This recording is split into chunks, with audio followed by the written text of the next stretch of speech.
नमस्कार साथियों। तो आज है 10 फरवरी 2026।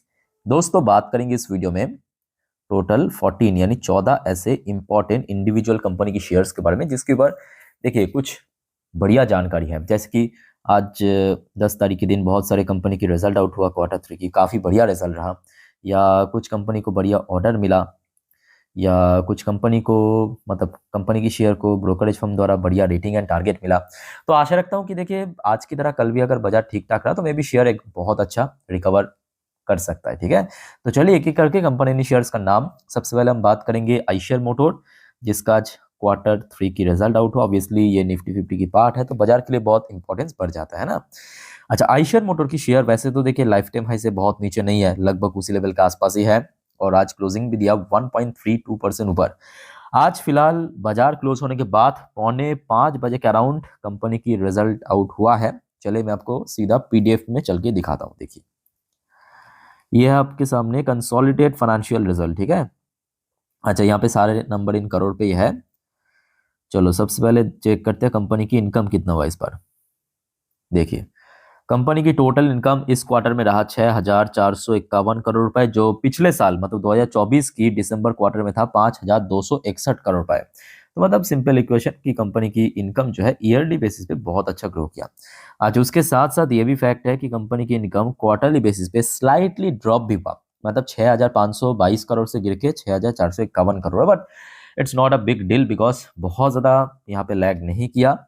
अच्छा आइए अब देख लेते हैं कि एक्सपेंस अगर ठीक ठाक कंट्रोल कर लिया, जो कि लग तो रहा है कि किया है, बिकॉज कंपनी की जो एक्सपेंस है वो क्वार्टरली बेसिस पे थोड़ा सा कम हुआ है, और जिसके कारण कंपनी की जो इनकम क्वार्टरली बेसिस पे ड्रॉप होने के बावजूद भी नेट प्रॉफिट में मैसिव ग्रोथ हमें देखने को मिला। और कहीं ना कहीं जीएसटी रिफॉर्म या जीएसटी कट होना ये एक मुख्य वजह है इसके पीछे।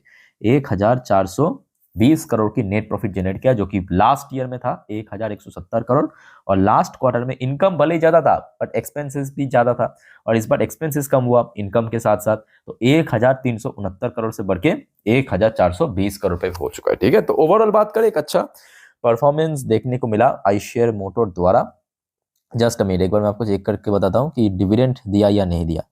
नहीं, शायद डिविडेंड नहीं दिया, सिर्फ रिजल्ट ही प्रेजेंट किया। ठीक है, कंपनी ने। तो ये रहा दोस्तों आईशेयर मोटर की रिजल्ट। तो आशा रखता हूँ कि कल देखिए सुबह सुबह ये भी फैक्ट है कि ब्रोकरेज फर्म की तरफ से कैसा रेस्पॉन्स मिलेगा, कैसा रेटिंग टारगेट, तो उसके ऊपर भी काफी हद तक डिपेंड करेगा शेयर प्राइस मूवमेंट। बट लग रहा है कि शेयर मूव कर सकता है पॉजिटिवली। ठीक है, अच्छा एक और कंपनी है अपोलो हॉस्पिटल, जो कि डिविडेंड भी दिया है इस बार 10 रुपए की, और रिजल्ट भी बहुत ही बढ़िया रहा। यहाँ पे आप देखिए 10 रुपए की डिविडेंड तो दिया है, और प्रॉफिट में 35% की ग्रोथ रखा। मैं आपको थोड़ा अमाउंट वाइज यहाँ पे समझा देता हूँ। देखिए कंपनी की प्रॉफिट टोटल 502 करोड़ हुआ इस बार नेट प्रॉफिट। ठीक है, जो ईयरली बेसिस पे 35% की ग्रोथ रखा है, साथ में 10 रुपए प्रति शेयर की डिविडेंड दिया है कंपनी।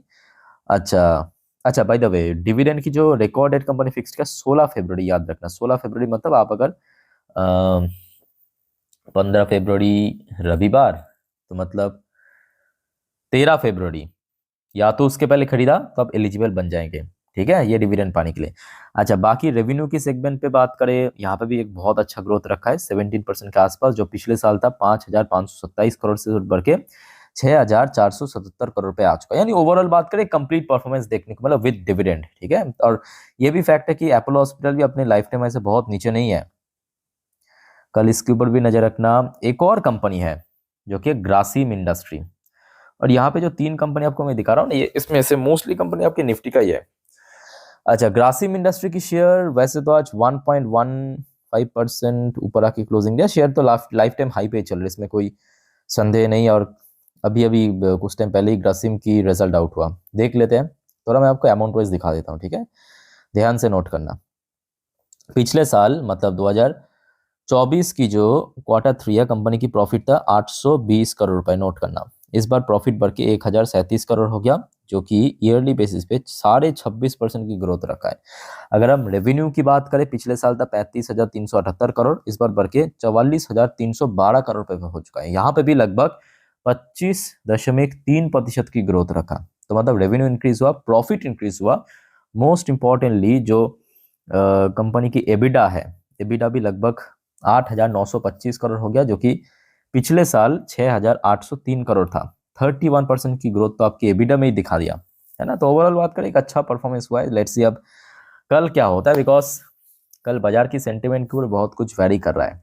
ओके अच्छा, बाय द वे दोस्तों, एक और बात आगे बढ़ने से पहले आप सभी को कहना चाहता हूँ, इतने बार तो मैं आपको कह चुका हूँ कि कल बाजार की सेंटिमेंट अगर ठीक ठाक रहा तो आज मतलब कल बाजार की सेंटिमेंट किस तरफ हो सकता है, कहाँ पे निफ्टी 50 की रेजिस्टेंस, सपोर्ट, बैंक निफ्टी की, तो ये सब डिस्कशन हम आज रात की 10:30 के वीडियो में करेंगे। ठीक है, तो वो वीडियो देखना मत भूलना और काइंडली दोस्तों चैनल को सब्सक्राइब करके जरूर रखना अगर आपने अभी तक नहीं किया। तो इवन दुनिया भर मतलब जितने भी इंपॉर्टेंट शेयर मार्केट से रिलेटेड अपडेट है सब इकट्ठा करके दे दूंगा उस वीडियो में। ठीक है, आइए नेक्स्ट टॉपिक पे चलते हैं।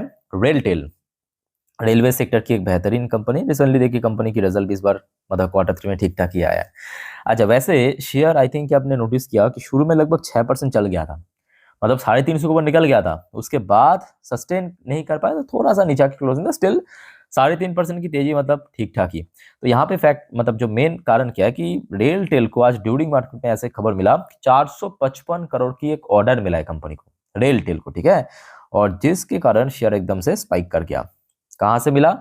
वेस्ट सेंट्रल रेलवे की तरफ से मिला है कंपनी को ऑर्डर, वेस्ट सेंट्रल रेलवे की तरफ से मिला है। ओके, लेटर ऑफ एक्सेप्टेंस ये कंपनी की तरफ से आज इन्फॉर्म किया। वैसे अगर हम बात करें इस बार परफॉर्मेंस, प्रॉफिट एंड मार्जिन पे थोड़ा सा कमी था, अदरवाइज ठीक ठाक ही है।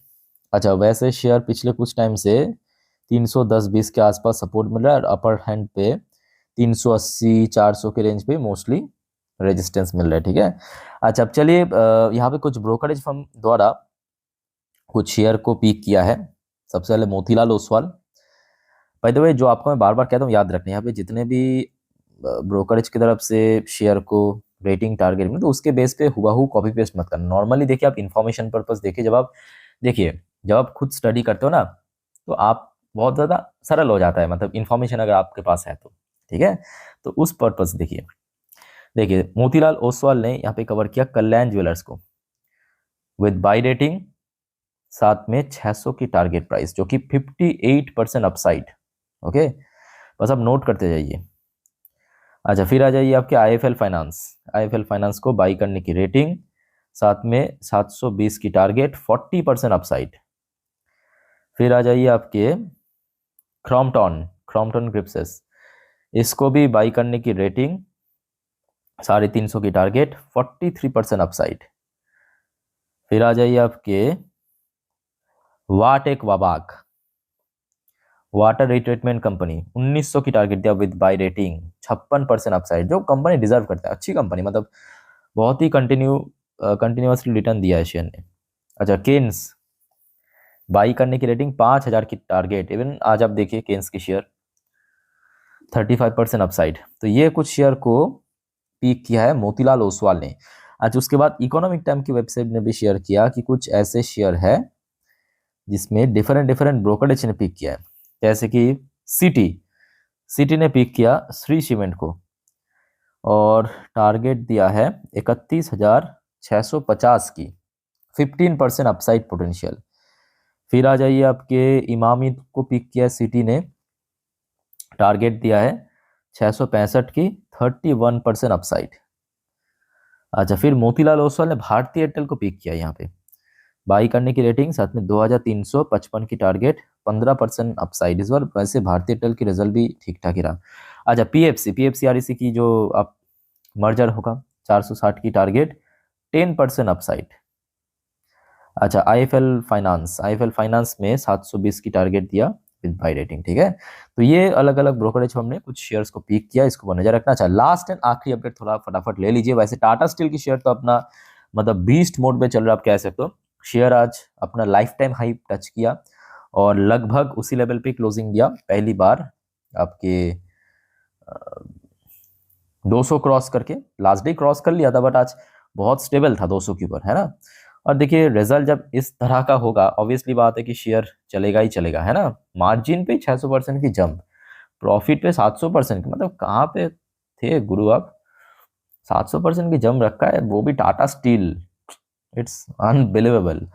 अच्छा, यहाँ पे जो एक्चुअली खबर निकल के आ रहा है कि Tata Steel defend safeguard duties से needed for cash flow and capex, इसका मतलब समझ पड़े आप। और सिर्फ ये टाटा स्टील पे नहीं, जितने भी स्टील मेकर है उस पर इम्पैक्ट पड़ेगा। इसका मतलब ये है जब बाहर से, मतलब हम लोग जब स्टील इंपोर्ट करते हैं ना, खास करके चाइना से, तो उस पे सेफ गार्ड ड्यूटी सरकार इंपोज करता है। ड्यूटीज मतलब कुछ नहीं, एक प्रकार की टैक्स है, ठीक है।